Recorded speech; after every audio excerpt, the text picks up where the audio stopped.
Aloha, this is Jessica Smith responding to the Charlie Chaplin video Modern Times that we were asked to watch.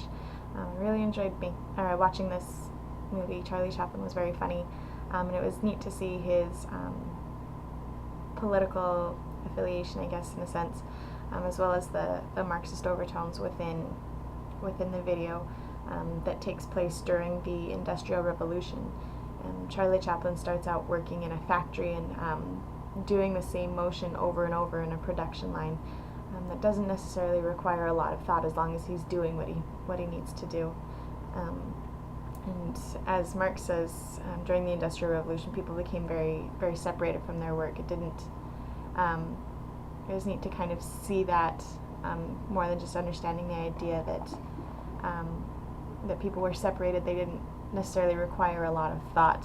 They weren't able to do or to create. They just did the same thing over and over and over because it was more effective and better for these large businesses that had kind of taken over the country. And Charlie Chaplin eventually develops a nervous twitch as a result of doing this action over and over. But what was interesting to me was the lack of concern, kind of as they talked about in the Benninger article about the control revolution, that people had become part of the machine, that people were less important, and so he was simply replaced in the production line. It didn't matter if he was there or not, and showing the amount of control that these companies had over people's lives was very interesting to see as well. Even later in the film, when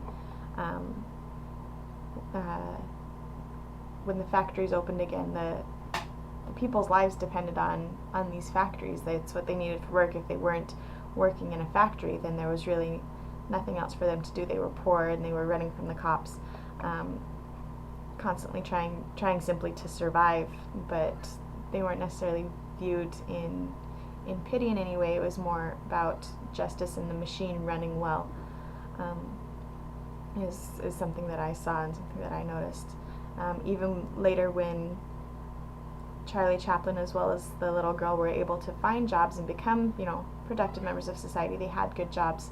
It was almost like the cops had become a machine as well, chasing them down because of their past that they had, even though they were currently employed and productive members of society, and they had to keep moving and to keep running away from this machine-like life that is slowly taking over our time period, I guess, and to be able to see on such a level the control that the Industrial Revolution had on these two people's lives that were simply trying to make a living, and how mechanical it made the lives of not only those that worked in the factory, but as well as the cops and those. Everyone was affected by these factories in this Industrial Revolution and in the control revolution that we've been talking about in the last article as well. And so it was very interesting.